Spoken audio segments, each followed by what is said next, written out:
Selamat datang di Jawab Dat. Ketika kita melihat buaya, entah itu aligator atau buaya muara, kita pasti langsung berpikir, wow, ini fosil hidup, makhluk yang seolah nggak berubah selama jutaan tahun. Terlihat purba, brutal, dan sangat efisien di habitatnya. Tapi, kalau kamu berpikir buaya itu nggak pernah berevolusi, kamu salah besar. Sejarah evolusi buaya adalah salah satu kisah paling aneh dan paling beragam dalam sejarah kehidupan di bumi.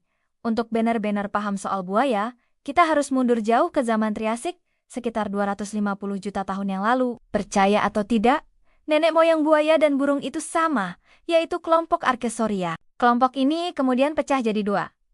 Satu jalur jadi dinosaurus dan burung, satunya lagi jadi jalur buaya purba yang kita sebut Pseudosuchia. Nah, di masa-masa awal, justru nenek moyang buaya inilah yang mendominasi daratan. Mereka jalan tegak dan jadi predator puncak. Sayangnya, dominasi mereka nggak berlangsung lama. Bencana letusan gunung berapi dahsyat dan kemunculan dinosaurus yang lebih efisien membuat nenek moyang buaya mulai tersingkir di daratan. Sisa-sisa kelompok buaya purba, yang kita sebut Crocodilomorpha, terpaksa mengungsi ke tempat yang kurang diminati dinosaurus, lingkungan air, seperti sungai, rawa, dan bahkan laut. Adaptasi ke air inilah yang mengubah segalanya. Dalam proses evolusi yang sangat panjang, buaya purba mengalami diversifikasi gila-gilaan, menghasilkan sekitar 700 spesies dengan bentuk yang bikin kita geling-geling kepala. Mari kita lihat beberapa contoh paling ekstrem. Di zaman Jurassic awal, ada Protosuchus,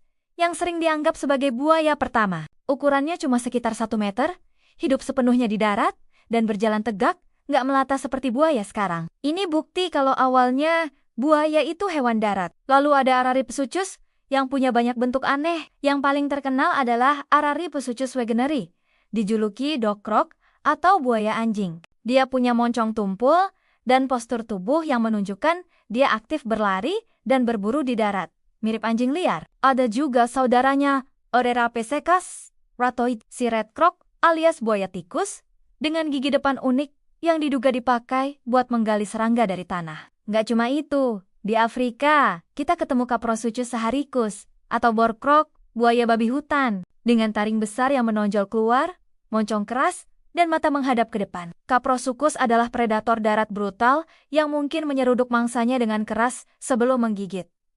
Tapi keanehan nggak berhenti di situ. Kita juga punya Anatosuchus, si duck croc, atau buaya bebek, dengan moncong lebar, mirip paruh bebek. Bahkan, ada Simosuchus, buaya bantet dengan muka pesek yang bikin para ilmuwan kaget karena dia adalah herbivora. Yah, buaya pemakan tumbuhan. Puncak adaptasi di air terjadi pada Metriorhynchus. Coba bayangkan seekor buaya yang hidup 100% di laut. Metriorhynchus nggak punya sisik tebal dan keras. Kulitnya mulus, kakinya berevolusi jadi sirip, dan ekornya punya sirip kayak ikan.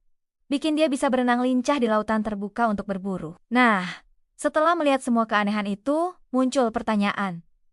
Kenapa buaya modern terlihat begitu-begitu saja? Jawabannya ada pada kelompok Crocodilia buaya, aligator, dan gefiel yang kita kenal sekarang. Setelah jutaan tahun, seleksi alam dan kepunahan massal, terutama di akhir zaman dinosaurus, hanya bentuk buaya amfibi yang sangat spesifik dan efisien yang berhasil bertahan hidup. Para ilmuwan menyebut ini sebagai equilibrium evolusi. Bentuk tubuh buaya modern moncong panjang, kaki pendek, ekor kuat adalah desain yang sangat optimal untuk menjadi predator penyergap di perbatasan antara darat dan air. Penelitian bahkan menunjukkan betapa tangguhnya buaya modern terhadap perubahan suhu air yang ekstrem, membuktikan efisiensi desain tubuh mereka. Jadi, kesimpulannya, anggapan bahwa buaya tidak berevolusi itu salah besar. Mereka justru melewati evolusi gila yang menghasilkan ratusan spesies aneh. Namun, karena tekanan lingkungan dan berbagai kepunahan, hanya bentuk yang paling tangguh dan paling adaptif si buaya amfibiang